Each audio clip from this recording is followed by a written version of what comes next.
يا ربي بالمصطفى بلغ مقاصدنا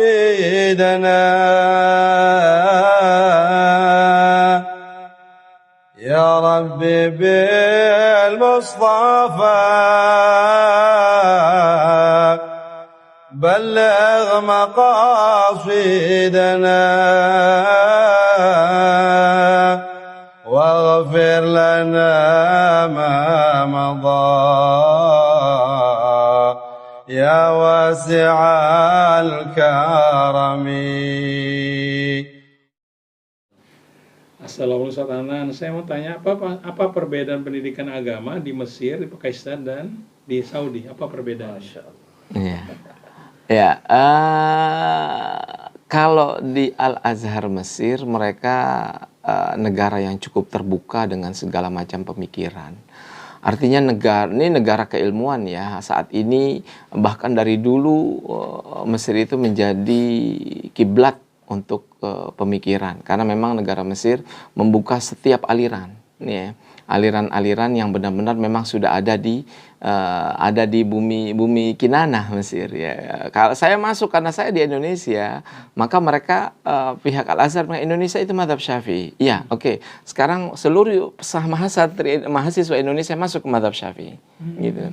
Artinya disitulah kita digojlok mendalami hakikat ya selama ini kan kita belajar di pesantren. Pesantrennya hanya kitab guru kita baca, tapi semenjak kalau udah di Al-Azhar itu langsung baca kitabnya langsung dalam mazhab Syafi'i. Disitulah kita digojlok ya. Saya melihat teman-teman saya yang bermazhab Imam Ahmad masuk kelas Imam Ahmad. Bahkan dalam Syiah ada pun kelas Syiahnya. Ya, terutama Syiah Zaidiyah ya. Syiah Zaidiyah, Syiah Jarfi ada. Jadi setiap kelas itu memang kita digojlok dengan bagaimana mendalami fikih Syafi'i langsung dari kitab aslinya gitu ya.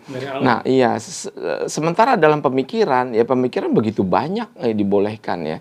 Tentu dalam Al-Azhar ini selagi dalam koridor tauhid yang tidak mencela, tidak masuk dalam kategori liberal yang begitu sangat gitu ya. Ada kontrolnya. Itu yang saya kesan dari makanya sampai saat ini hampir ribuan saat ini saya lihat mahasiswa berbondong-bondong menuju ke Al-Azhar Mesir ya. Dan yang paling enak adalah karena gratis ya zaman saya. Dan itu beasiswa gitu ya. Saya di Mesir itu dapat 2 beasiswa Al-Azhar sama beasiswa dari Habibie Ijmi waktu itu. Ya. 4 tahun saya di sana, kemudian mencoba ganti arah. Akhirnya Allah kasih kesempatan saya menuntut ilmu di Pakistan. Nah, di Pakistan yang unik ini adalah fikihnya mazhab Hanafi. Karena Pakistan memang negaranya resminya itu adalah mazhab Hanafi. Ya, begitu saya masuk di sana International Islamic University, saya kaget ternyata guru-gurunya orang Mesir semua, orang Azhar semua gitu ya. Cuman orang guru-gurunya Azharin tapi mazhabnya mazhab Hanafi. Disitulah kemudian saya terpaksa untuk bisa mengupas dan menelaah kitab-kitab fikihnya mazhab Hanafi. Ya. Dan sedikitlah tahu perbedaan. Contoh yang membedakan apa? Hanafi dengan Syafi'i. Banyak ya kalau dalam fikih itu. Bisa dalam sholat, misalnya apa? Iya. Kalau dalam fikih itu lebih kepada bermuara kepada hadis. Ya, bermuara kepada hadis. Artinya ya ceritanya ini tentu akan panjang ya. Karena tidak semua hadis itu sampai ke Irak. Sementara kan Imam Hanafi itu adanya di Irak. Kalau Imam Syafi'i kan dia berkelana kemana-mana. Jadi banyak hadis-hadis yang tidak sampai ke Imam Hanafi gitu ya, sehingga dia berbeda pendapat dengan Al-Imam Asy-Syafi'i. Begitu Imam Syafi'i datang ke Irak berjumpa dengan murid-muridnya, disitulah bergumul gitu ya.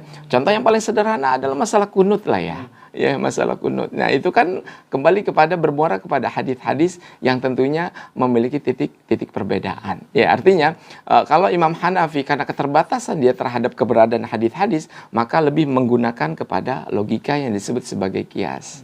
Sementara mazhab Asy-Syafi'i datang, mereka setelah dia mengumpulkan seluruh hadis Muwatta dan seluruh hadis Hijaz, ya, disitulah kemudian akhirnya bertempur bagaimana membela hadis-hadis yang sudah ada di tangan Al-Imam Asy-Syafi'i, sehingga satu sama lain saling berbeda pendapat ya.